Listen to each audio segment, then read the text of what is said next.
So yesterday was Father's Day, and though it was a good day for me, it just felt heavy, and I don't necessarily know why. The night before, I didn't really sleep. I woke up with, extreme gratitude for my wife and my kids and my family and the progress that my wife and I and my family have made over the last couple of years, and my wife and I just in general. For me, even getting the opportunity to be a father is a responsibility that I do not take lightly. And again, it was a great day for me. I felt an overwhelming sense of gratitude, but I also felt this heaviness, and I felt this just weight of what I believe is the collective of men in society today, and sons and fathers alike, fathers that feel the pressure of all the things that we have to do, providing, protecting, nurturing, vision for the family, and, sons with broken relationships with their fathers. I know that that's a great pain that a lot of men are dealing with. And again, I was just in such gratitude for where I'm at in my life, but also I couldn't help but feel this weight and this heaviness. And I feel like, again, it was just like the brokenness of men in this time of that's supposed to be celebrated. And I want to have a transparent moment with you guys. And I normally, don't really do this, but yesterday I had a fight with my dad, and my dad and I, we don't have a great relationship. It's something that I deeply want. And, I'd be lying if I said that I don't want that with him. But, there's just been a lot of stuff over the years, and I'm sure a lot of guys can relate here. There's just been a lot of stuff that needs to get aired out and needs to get talked about and needs to just come to surface, and it needs to burn down in order for it to be rebuilt. And that, the previous generation, I'm 33, the previous generation, 50s, 60s, 70-year-olds, and even higher dads, that's a different generation. They're very out of touch with their feelings, and I don't subscribe to this over sense of communication that the world is now going down, and the feelings and all these type of things. I don't subscribe to that. But what I do subscribe to is emotional intelligence, and what I do subscribe to is that when there's a problem, we don't sweep it under the rug, we fix it.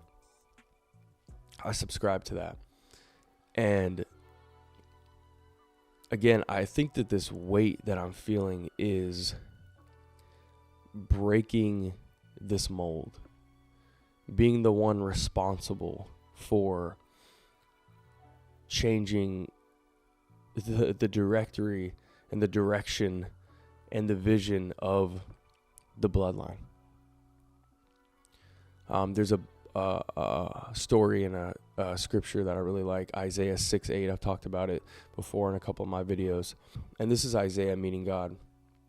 And Isaiah 6:8 says, "Then I heard the voice of the Lord say, 'Who shall I send, and who will go for us?' And I said, 'Here am I, send me.'" And that is a verse that speaks to me like no other verse that I've read. Isaiah comes with this emptiness, right?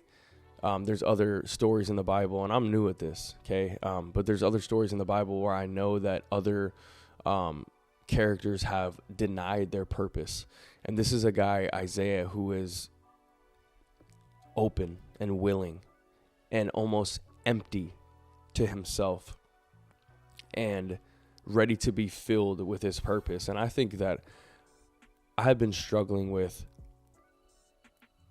this family dynamic that we have here, the brokenness and the divorce, and the lack of just like doing things different and thinking outside the box, and don't go down that route, and don't discover yourself, just be a good boy and stay in line. The generations have been going down that route for so long, and I've exhausted myself trying to explain myself, right? Like, there's different ways to do this. Like, there's books and there's podcasts and there's this and there's that, and we can sit down and talk about this, and we can break through that. Like, we don't have to be the same. It doesn't have to be the same as it's always been. We don't have to continue down that road. We don't like this.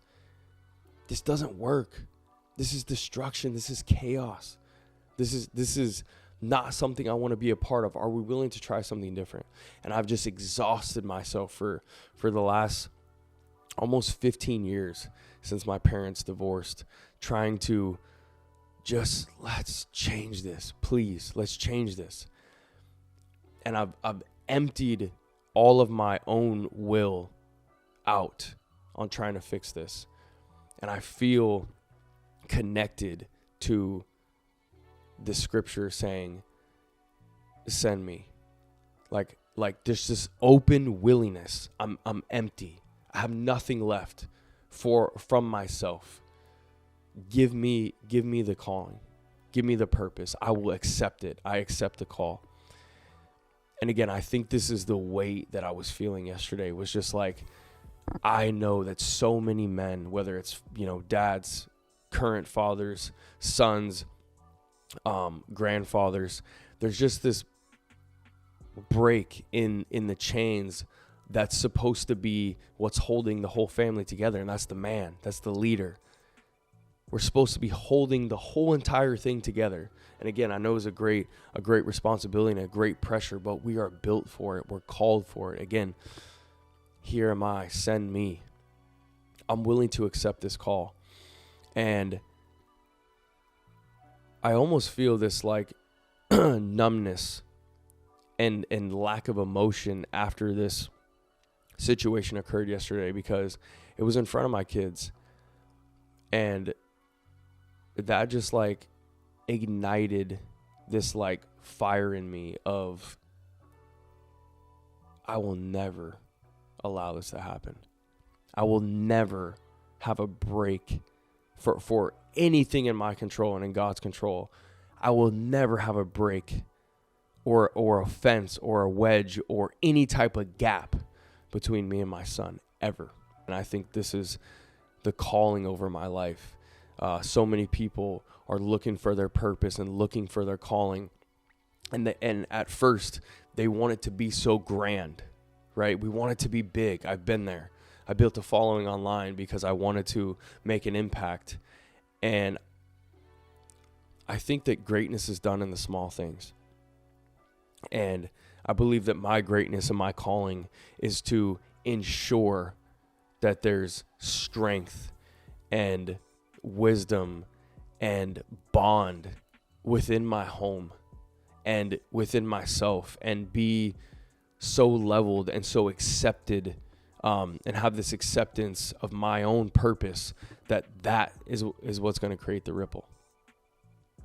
I think the purpose that I'm looking for, and I think the purpose that all men are looking for, again, is to be grand.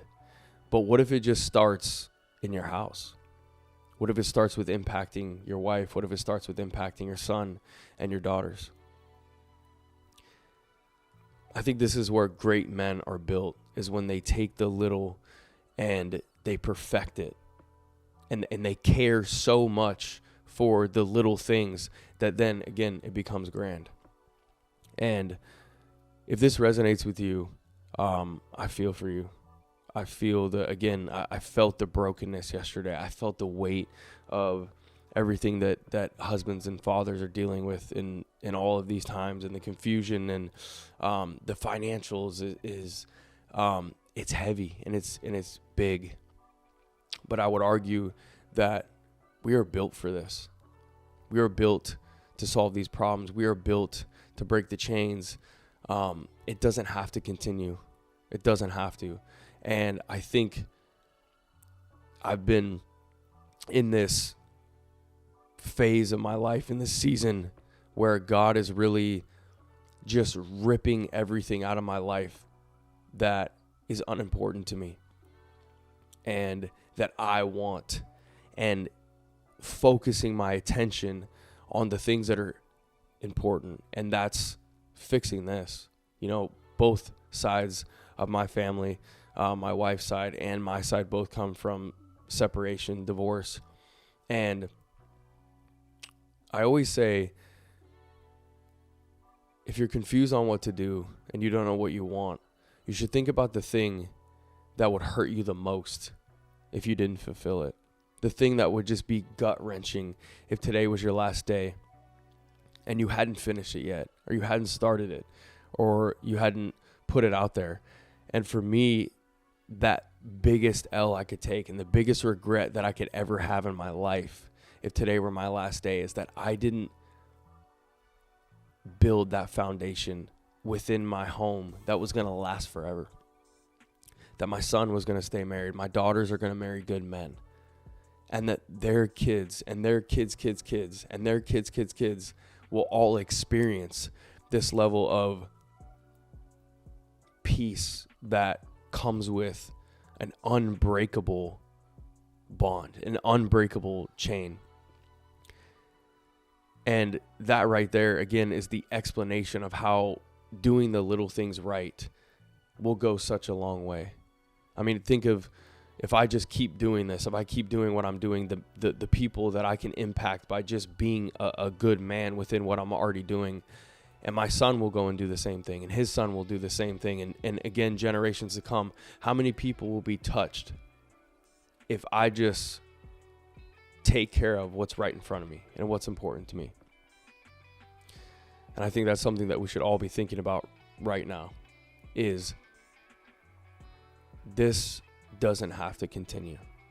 We can be the ones to stop this. We can be the ones to put an end to all of the curses. Scripture says that we will bear the sins of our parents. And I think that's the weight that we feel right now as men.